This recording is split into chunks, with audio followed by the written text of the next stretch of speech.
nyata adalah Nasara yang memerangi Islam yang di bawah payung PBB dengan Amerikanya. Musuh kita yang nyata pada hari ini adalah Syiah yang dipimpin oleh Iran di seluruh dunia. Ini musuh kita yang nyata.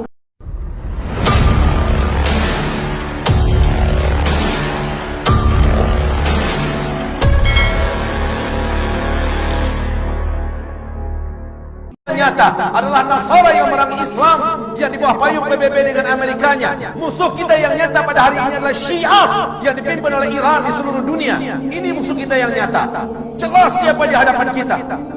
Tetapi umat Islam dibentur-benturkan dengan isu-isu yang mereka yang buat, orang kafir itu buat, termasuk Syiah yang buat, semacam Wahabi dan segala macamnya. La haula wala quwata illa billah. Ibarat Allah, tentang masalah ini perlu saya beritahukan, dan semoga saja nasihat ini bermanfaat untuk saya, saudara saya yang tercinta, seluruh Ahlus Sunnah wal Jamaah dimanapun berada. Hari ini Arab Saudi diserang habis-habisan. Amerika juga bersatu dengan Iran. Iran berarti di belakangnya ada Rusia, ada Cina, ada India dan lain-lainnya. Ini adalah blok timur. Amerika sebagai energi terkuat yang ada di PBB menyatakan Iran adalah saudara kita. Sekarang di Iran, seluruh kota-kota yang ada di Iran hari ini, ibarat Allah, semua tulisan-tulisan matilah Amerika di dinding-dinding di mana saja sudah mereka hapus, yang digantikan dengan matilah Saudi, matilah Saudi, matilah Saudi. Lalu orang-orang muslimin di seluruh dunia, termasuk di Indonesia, berhasil dibakar dan disulut dengan isu Wahabi yang disematkan kepada Saudi, disematkan kepada imam-imam yang memimpin di Masjidil Haram, di Masjid Nabawi, disematkan istilah Wahabi ini kepada ulama-ulama yang bersumber dari Saudi. La haula wala quwata illa billah. Ketahuilah hamba-hamba Allah, ini fitnah. Sebab apa? Dengarkan hadis-hadis Rasulullah sallallahu alaihi wasallam berikut ini. Semoga kita tersadar betapa kita telah diadu domba oleh musuh-musuh Allah yang membawakan istilah-istilah yang tidak patut untuk dipercayai bersama. Saya yakin dan berbaik sangka bahwa seluruh yang hadir dalam Jumatan ini, di masjid ini, insya Allah Ta'ala bukan termasuk orang yang mudah disulut dengan paham-paham seperti ini. Tetapi saya berharap melalui media yang ada, media sosial yang ada, dari dunia maya segala macamnya, di seluruh Indonesia bahkan menerobos ke seluruh dunia, sampailah hendaknya nasihat ini, bahwa sesungguhnya isu-isu yang tidak pantas disematkan kepada Islam, khususnya Wahabi dan menyerang Arab Saudi. Sekali lagi, saya termasuk orang yang benci dengan Arab Saudi.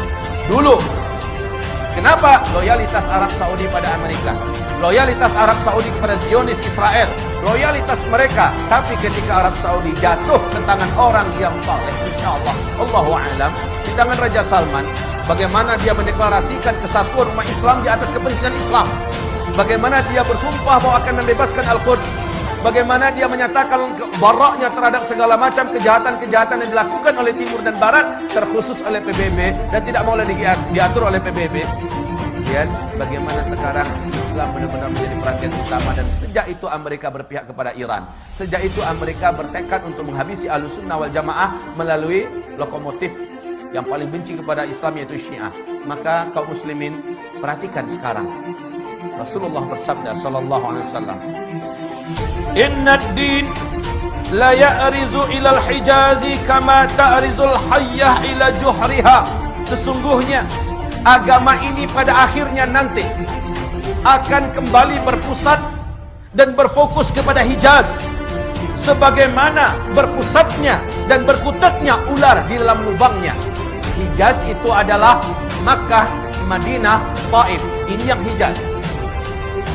Di zaman-zaman fitnah, Islam akan kembali berkutat atau berkonsentrasi di Hijaz. Dan ini sekarang difitnah sebagai Wahabi. Rasulullah sallallahu alaihi wasallam ceritakan oleh Abu Hurairah, semoga Allah ridha kepadanya, Rasulullah bersabda, "Innal Islam bada'a ghariban wa sayaudu ghariban kama bada'a." Islam mula-mula datang, dia adalah aneh, dikucilkan dan tidak diterima.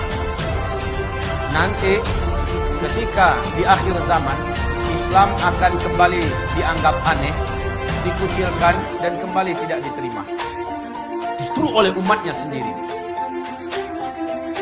wa huwa ya'rizu bainal masjidaini kama ta'rizul hajjatu fi juhriha. Dan Islam ini, kata Rasulullah sallallahu alaihi wasallam, hanya akan terpusat di dua masjid ini, yakni Masjid An-Nabawi dan Masjidil Haram, berarti di Mekah dan di Madinah, ya. Kama ta'rizul hayyatu fi juhriha, sebagaimana ular berpusat di dalam lubangnya. Hari ini sekali lagi isu tentang Abdul Wahab bin Abdul Rahman Al-Afriqi di abad kedua dari kelompok komunitas Khawarij yang menganggap kelompoknya saja yang paling benar, di luarnya sesat seluruhnya, yang mengkafir-kafirkan orang, membidah-bidahkan orang pada abad kedua Hijriah, bukan Syekh Muhammad bin Abdul Wahab At-Tamimi yang ada di Hijaz, bukan. Ini jelas mujaddid.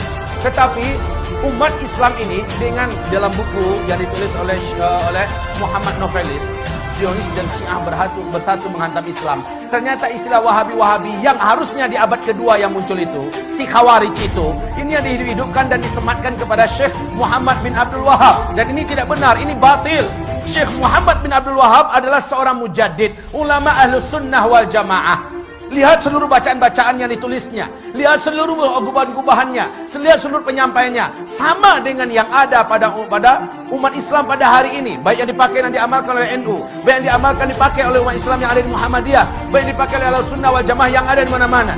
Tapi yang ditulis, yang diucapkan, dilafazkan oleh sang Khawarij abad kedua Hijriah, yakni Abdul Wahab bin Abdul Rahman, ini dia yang sesat, menyesatkan. Tapi orang-orang Syiah menyematkan ini kepada Syekh Muhammad bin Abdul Wahab. Inilah kebatilan yang nyata, ibarat Allah yang kami muliakan.